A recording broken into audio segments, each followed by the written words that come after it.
Vamos à palavra de Deus? Amém? Amém. Graças a Deus. Hoje nós vamos ler a palavra lá em Jeremias. Jeremias era um profeta chorão. Por quê? Porque ele chorava por Jerusalém. Ele continuava falando para o povo se arrependerem, mas muitas vezes o coração daquele povo era duro. Hoje nós vivemos um tempo que as pessoas não estão se preocupando pelo dia da manhã. Tem pessoas que querem viver hoje, imediato, e esquece do mais importante, a sua responsabilidade espiritual. Jesus ainda continua falando, levando a mensagem ao povo que precisam também de um arrependimento. E como é difícil falar sobre esse assunto. Nos dias de hoje, muitas pessoas não querem ouvir. Querem viver como se não houvesse amanhã. O mundo está virado. A concupiscência está se alastrando cada dia mais. E nos dias de hoje também estamos vivendo os tempos que Jesus mesmo falou, que a ciência se multiplicaria e o amor de muitos esfriaria. Estamos vivendo esse tempo. Hoje você está ouvindo a palavra, você está vendo a mensagem através dos meios de comunicação. Essa palavra está sendo entoada em vários lugares ao mesmo tempo. Em outros lugares, muitas vezes você não precisa até se deslocar para um local onde você vai congregar. Às vezes você está aí sentado na sua poltrona, ouvindo a palavra de Deus, ou talvez num carro, você coloca ali para ouvir um louvor. É porque Jesus continua te alertando.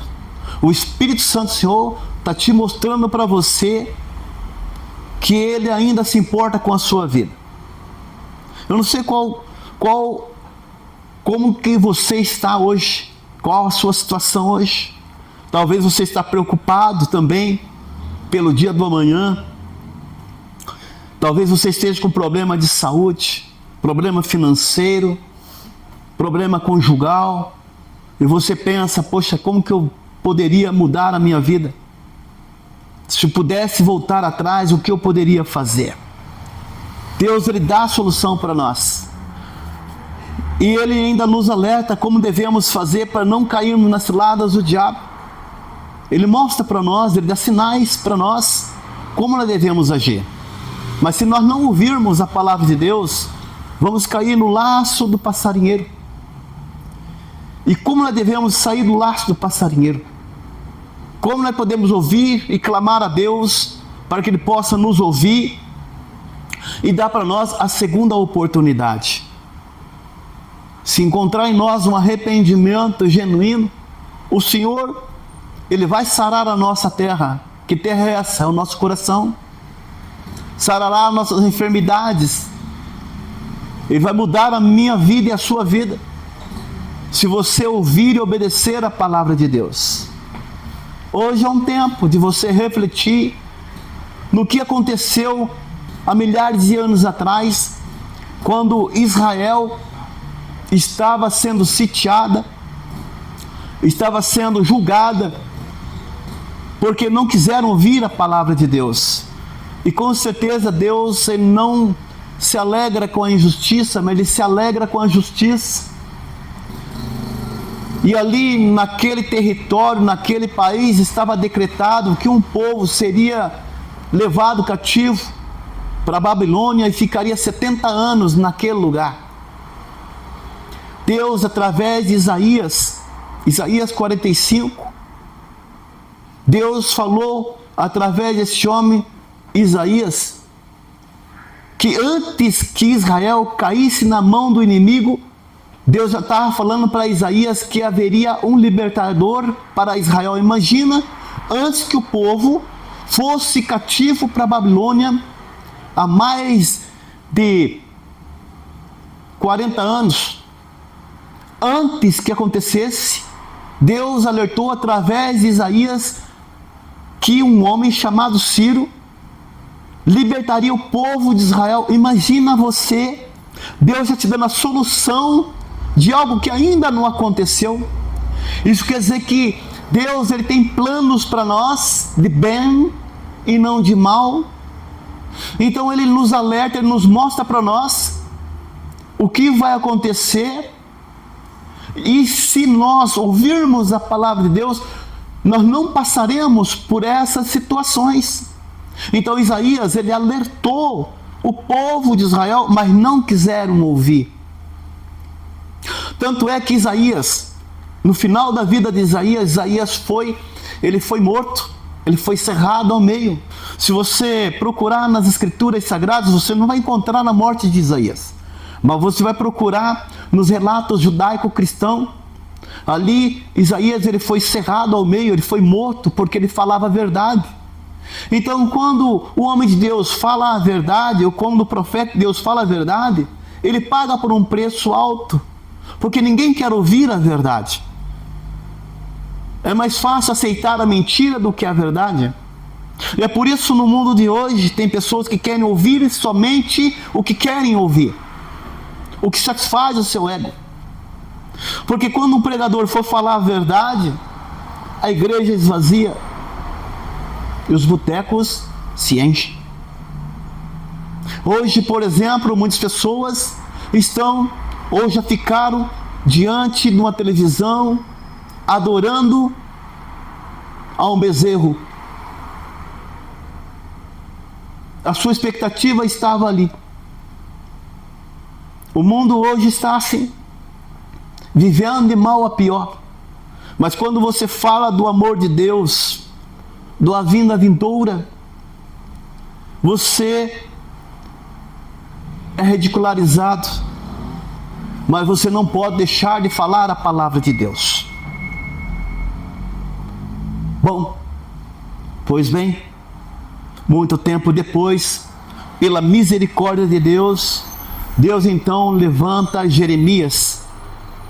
Jeremias foi escolhido para falar para o povo de Israel que esse povo poderia mudar o seu coração e voltar a Deus. Jeremias, no momento, ele não entendeu. No momento, ele se esquivou, porque ele estava vivendo juntamente com o seu povo, porque a própria palavra de Deus diz que o profeta, ele não é aceito no seu próprio lar, na sua própria casa. Então Jeremias, ele já estava chamando dentro dele, ardia no coração dele a verdade. Porque quando alguém tem a verdade no seu coração, ela borbulha, e você quer falar a verdade, porque você não consegue segurar, você tem que lançar a verdade. Então Jeremias, ele lançou a verdade para vários reis daquele momento, e ele foi ridicularizado. Vamos colocar em pé, vamos ler a palavra de Deus em Jeremias, capítulo 32.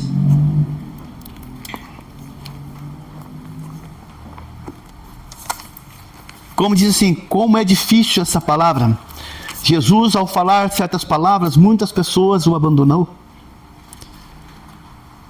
Mas isso não é novidade. Jeremias, capítulo 32, versículo 1 ao 15.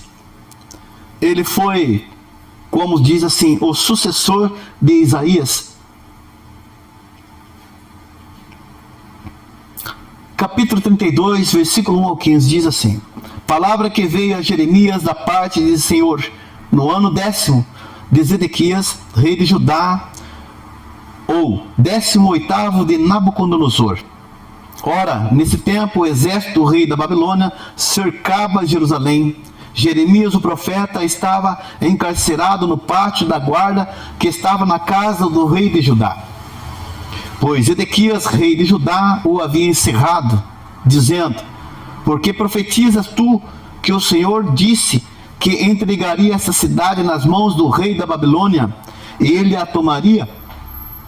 Que Zedequias, rei de Judá, não se livraria das mãos dos caldeus, mas falivelmente seria entregue nas mãos do rei da Babilônia, e com ele falaria boca a boca e o veria face a face. E que ele levaria Zedequias para a Babilônia, onde estaria até que o Senhor se lembrasse dele, como este disse, e ainda que pelejasseis contra os caldeus, não serias bem sucedido. Disse, pois, Jeremias: veio a minha palavra do Senhor dizendo: eis que Ananel, filho de teu tio Salum, virá a ti, dizendo: compra o meu campo que está em Anatote, pois a ti, a quem pertence o direito de resgate, compete comprá-lo. Veio, pois, a mim, segundo a palavra do Senhor, Ananel, filho de meu tio, ao pátio da guarda, e me disse: compra agora o meu campo que está em Anatote, na terra de Benjamim, porque teu é o direito de posse de resgate, compra-o. Então entendi que isto era a palavra do Senhor. Amém? Senhor, nosso Deus, eis aí a tua palavra, Senhor, que com certeza vai falar aos nossos corações nesta noite, e veremos a sua bondade, o seu amor sobre nós, meu Deus, nos dias de hoje, mostrando que o Senhor continua operando nesse momento, nesse dia que se diz hoje. Pedimos a direção do teu Santo Espírito. Fala conosco de uma maneira simples, mas poderosa, para que possamos compreender a tua mensagem nesta noite, em nome de Jesus, amém. E graças a Deus. Jeremias, ele estava lançando a palavra para os reis. Na época do filho de Josias, Josias já estava morto. O próximo rei, filho de Josias, se levantou para ser rei. E Deus, através de Jeremias, falou a esse rei e falou ao próximo rei depois dele, até chegar ao outro rei chamado Zedequias, dizendo que a cidade ficaria sitiada e que Babilônia levaria o povo cativo e ficariam 70 anos sendo cativos em Babilônia. Jeremias precisou falar claramente para esses homens. Ele mexeu na alta cúpula. Imagina aquele rei que, junto com os seus líderes, não quiseram ouvir a voz de Deus através do profeta Jeremias. Eles achavam que a força do braço dele poderia realmente defender Israel. Mas sem a presença de Deus, com certeza esse povo sofreria. Quando Deus se desagrada de algo, ele retira a mão. Já não é mais com ele. Então ele defende: então faça com a força do seu braço. Se todas as vezes eu falei para você fazer e você não quis fazer, já mandei profetas para você, já anunciei para você como você deve fazer e você não quis ouvir. Jeremias, com certeza, ele falou palavras que muitas vezes não está escrito neste livro, mas ele falou muito mais do que estamos falando aqui hoje. E isso fez com que o rei ficasse irado com Jeremias. E ele ficou tão irado que ele prendeu Jeremias no cárcere. E não foi um cárcere comum. Se ele colocasse Jeremias numa prisão comum, Jeremias continuaria falando, profetizando, e as pessoas ouviriam Jeremias. Somente Jeremias estava naquela situação. E o que o rei fez? Ele deixou Jeremias pertinho, onde ele pudesse ver Jeremias.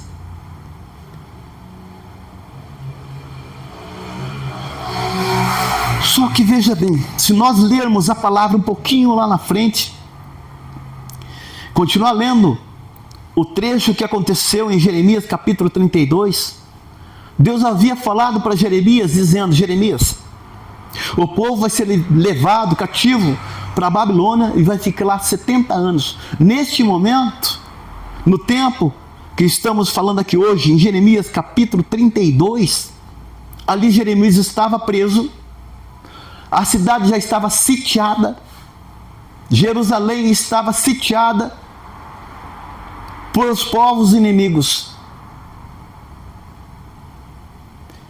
E Deus falou ainda para Jeremias: Jeremias, compra uma terra em Anatote.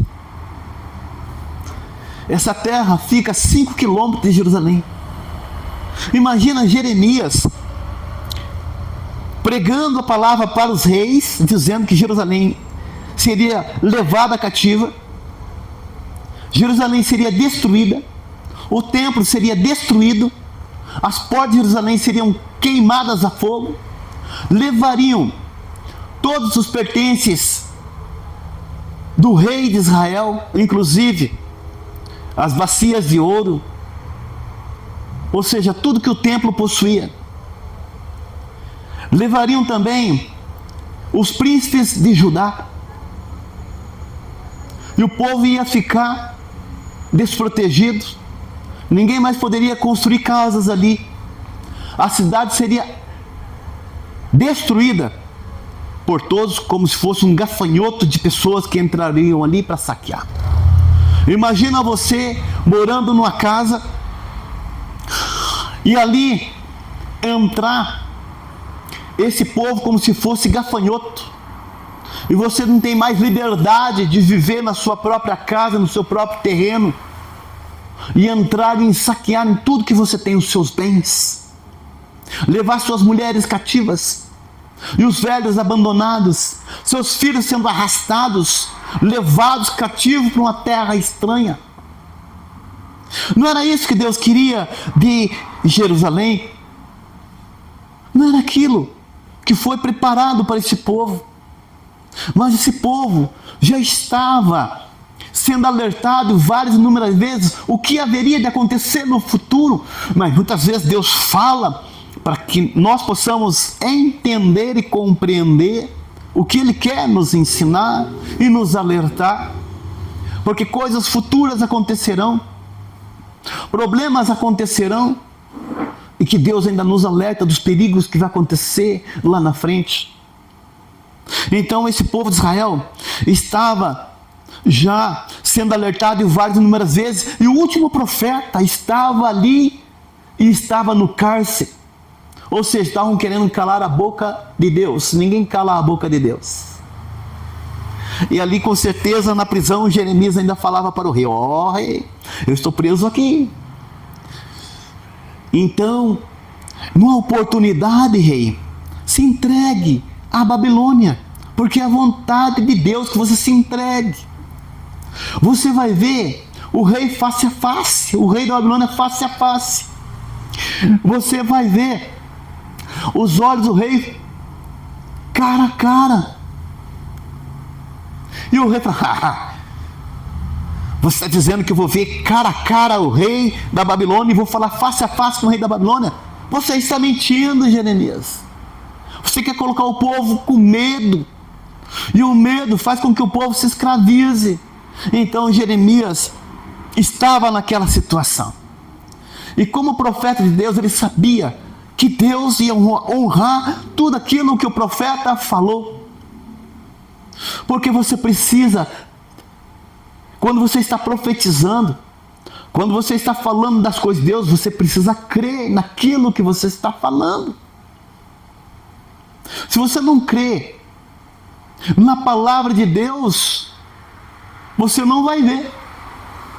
Mas se você crê, profetizar, vai acontecer. E Jeremias, a autoridade de Deus ali naquele momento em Israel, não tinha outro que o povo de Israel pudesse se consultar. Eles tinham ali o profeta para se consultar, mas não quiseram ouvir a voz do profeta. O profeta tinha certeza absoluta que o reino do norte viriam e saqueariam aquele lugar, e Jeremias chorava. Por isso, se você procurar no livro de Jeremias, tem lá lamentações de Jeremias, porque ele se lamentava, ele chorava, pedia: por favor, se arrependam, se entreguem, para que o mal não venha sobre a sua casa, sobre a sua família. Mas eles não quiseram ouvir. Aí veio um primo de Jeremias e chega para Jeremias: Jeremias, eu quero que você compre as minhas terras. E Deus havia falado para Jeremias: Jeremias, seu primo vai vir aqui, e você vai comprar as terras. Jeremias, ele não duvidou de Deus. Imagina, a pessoa está naquela situação, sabendo que vai perder tudo, que não tem mais esperança nenhuma. A única coisa que ela tem ali é um dinheirinho. E Deus fala assim: pegue esse dinheirinho e invista. Mas como que você vai investir? Se os gafanhotos estão vindo e estão roubando tudo que você tem, como que você vai investir? É loucura do profeta dizer: mas como que eu vou investir numa terra que Babilônia vai vir aqui, vai saquear, vai levar o povo cativo lá 70 anos? E até lá eu já morri. Eu vou comprar para quê? Se daqui 70 anos eu já morri. Mas não, Jeremias, ele creu na palavra de Deus. Porque quando você crê na palavra de Deus, não importa as circunstâncias, não importa o que vai acontecer, não sabe como que vai ser o governo no futuro, não se sabe o que vai acontecer lá na frente, mas se você crê na palavra de Deus, você não será confundido, porque você está embasado na palavra do Senhor, que ela não mente. O cristão, ele tem que estar embasado na fé, naquele que ele crê, naquele que te sustenta, naquele que falou com você várias e inúmeras vezes. E eu tenho certeza que Deus já falou com você coisas que ainda continuam borbulhando no seu coração, e você já até esqueceu das promessas que Deus fez na sua vida. E aí você esquece do que Ele fez para você, ou que você ouviu, e você ainda duvida ainda hoje, mas aquilo lá é um sonho. Deus falou, mas não está se cumprindo na minha vida. Vai se cumprir sim, porque Deus não é um Deus que mente. Se Deus falou, Ele vai cumprir com todas as palavras. Porque quando Ele falou para Jeremias, Ele falou com certeza dentro do coração de Jeremias, e Jeremias acreditou. Ele não duvidou nem um minuto sequer. Mas o que Ele fez? Ele pegou e fez o quê? Um contrato de compra e venda. Chegou então o primo dele, e ele falou assim: então vamos fazer um negócio. Eu vou escrever então, essas terras serão minhas, eu vou pagar ela diante das pessoas que estão aqui. Jeremias, ele trouxe pessoas como testemunha, pegou os papéis ali, o terreno dizendo que seria então de Jeremias. Ele estava transferindo a terra para Jeremias. Jeremias chamou todo mundo e falou assim: olha, vocês são testemunhas do que eu estou fazendo aqui hoje. Para um homem de Deus, muitas vezes, para um homem que não conhece a Deus, muitas vezes é loucura, porque Jeremias estava fazendo como se fosse loucura para aquelas pessoas ali. Eu acredito que talvez até o rei falou: ele está profetizando, dizendo que o povo vai chegar aqui, vai levar o povo cativo, e ele está comprando uma terra que vai ser dominada pelo povo babilônico. Como isso é possível? É porque Jeremias, ele tinha certeza de que, como Deus havia falado que o povo ia ser cativo para a Babilônia, ia ficar há 70 anos em Babilônia, o mesmo Deus que levou o povo cativo, que vai levar o povo cativo para a Babilônia, é o mesmo Deus que vai mexer no coração de Ciro, que ainda não está no poder, que ainda não dominou a Babilônia, que ainda vai ganhar poder, vai desarticular Babilônia, o filho de Nabucodonosor, e vai libertar o povo que ainda não foi cativo, e vai libertar eles, vão voltar para Jerusalém, vai reconstruir as muralhas de Jerusalém que ainda não estão derrubadas, vai levantar as portas de Jerusalém que ainda não estão queimadas, vai levantar um novo templo que ainda não foi derrubado, mas já vai ser restituído.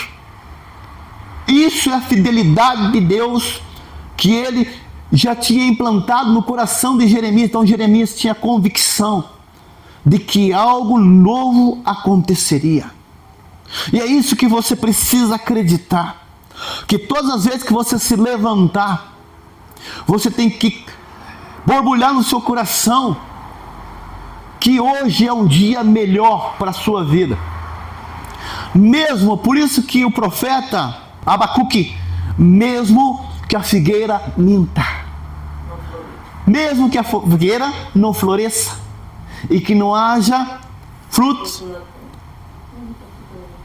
eu me alegrarei no Senhor, o meu Deus. Profetiza, mesmo que as circunstâncias estejam totalmente destruídas. Profetize, porque o mesmo Deus que suscitou um rei chamado Ciro para libertar o povo da Babilônia, para retornar novamente para Jerusalém, é o mesmo que vai fazer algo novo na sua vida. Pode ser que talvez a sua vida esteja totalmente destruída, o seu casamento está abalado, talvez você esteja com uma depressão terrível, talvez seu ministério está parado, estacionado, talvez você deixou de pregar, desanimou, mas Deus quer restaurar a sua vida hoje. Não sei quanto tempo você está parado, estacionado, 5, 10, 15 anos, se desiludiu com alguma coisa. Deus quer restaurar a sua vida. Talvez alguma coisa aconteceu no passado que fez com que você desanimasse do caminho ao qual o Senhor colocou para você. O inimigo levantou contra você coisas, colocou trincheiras, e você não vigiou e você caiu, e o acusador continua te acusando de dia e de noite, dizendo: você não tem mais chance, você não tem mais condições. Isso é mentira do diabo, porque o diabo ele acusa. Deus é perdoador, Deus ele perdoa. Se Deus perdoa, quem é o diabo para continuar te acusando? Por isso que a palavra de Deus diz assim: confessei os meus pecados diante de Deus, e Ele perdoou a minha vida. Por isso Ele fala: confesse os seus pecados, e Ele é fiel e justo para te perdoar, e dos teus pecados não se lembra mais. Aí tem uma palavra que diz que a segunda casa será maior do que a primeira. A nossa vida está na mão de Deus. Jeremias ele tinha certeza absoluta de que mesmo ele comprando as terras, e que ele ficasse 70 anos naquela situação também, e talvez ele nunca pudesse voltar novamente ou ver aquela terra que foi comprada. Mas 70 anos depois, alguém tomou posse daquela terra, porque ele comprou, e alguém herdou aquela terra, porque Jeremias ele estava profetizando que aquelas terras pertenceriam à sua descendência. Nós devemos trabalhar constantemente para que a nossa descendência seja abençoada. Nós plantamos para que a nossa descendência colha. O que nós estamos plantando para a nossa descendência? Fé. Crer no Deus invisível. Plantar em nossos filhos um caráter, dignidade, respeito, formação de uma nova pessoa.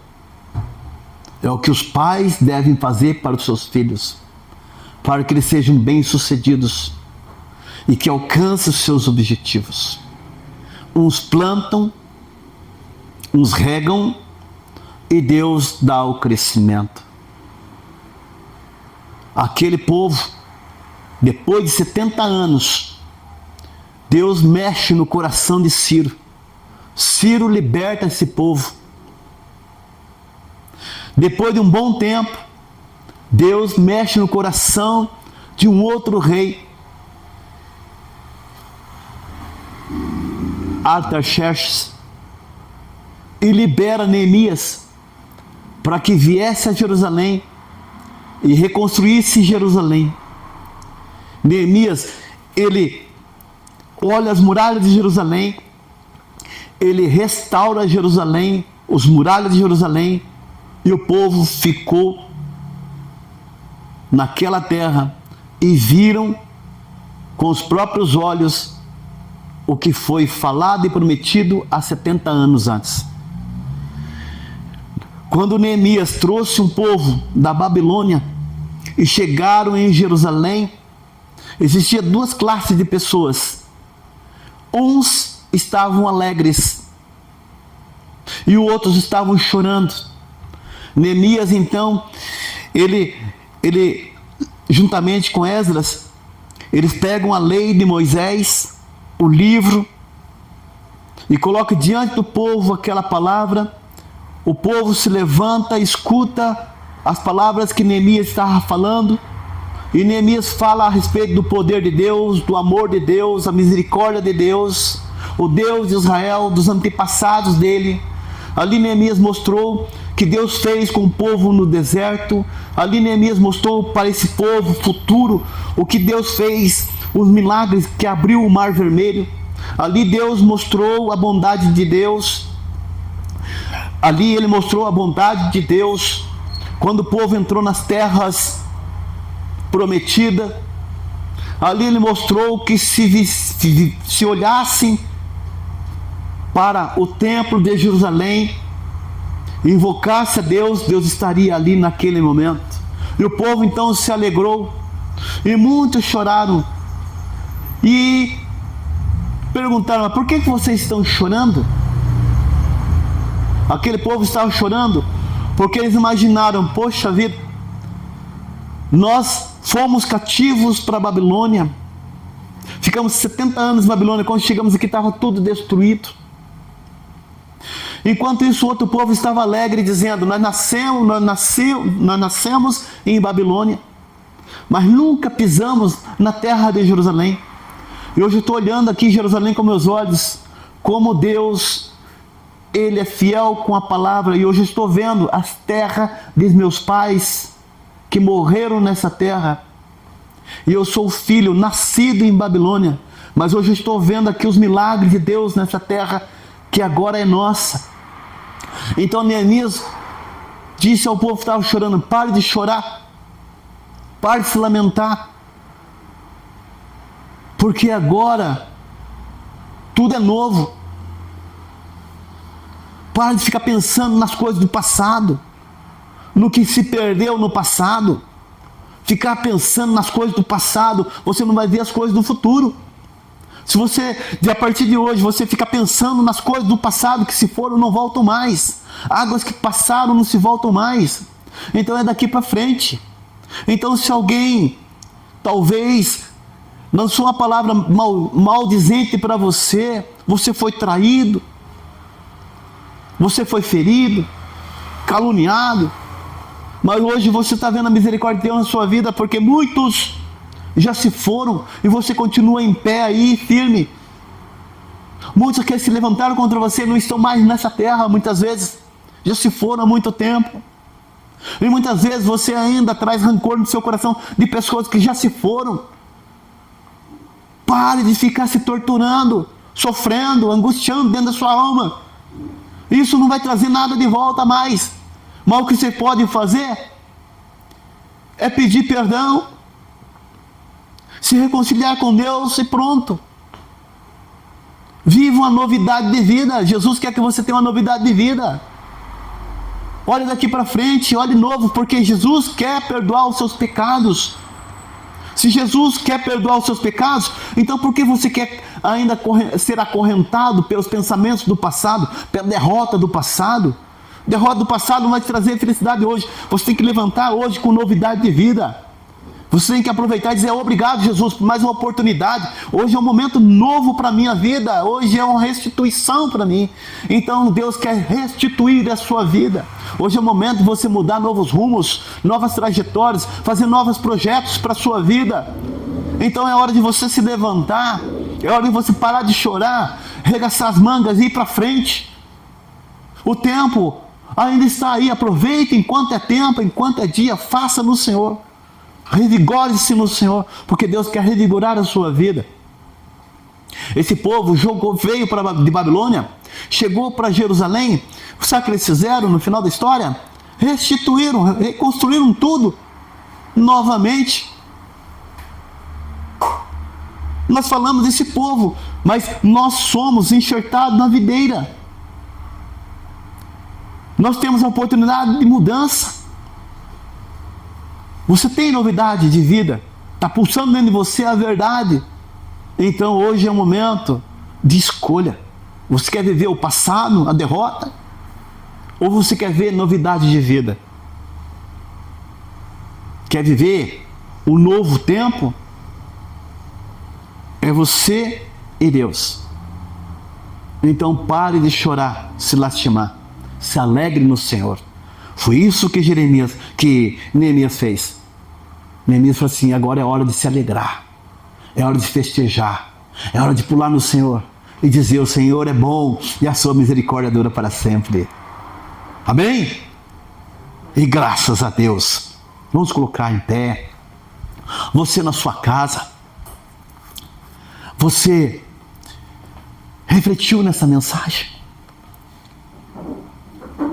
É hora de você partir para cima, arregaçar as mangas e dizer: coisas que você não fazia, você pode fazer hoje.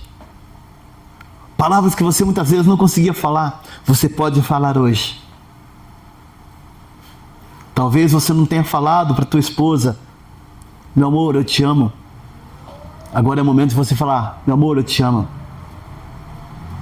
Meu amor, me perdoa se muitas vezes eu não te dei atenção.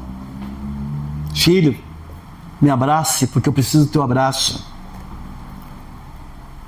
Mulher, se alegre, porque hoje eu estou alegre. Traga alegria na sua casa, na sua família.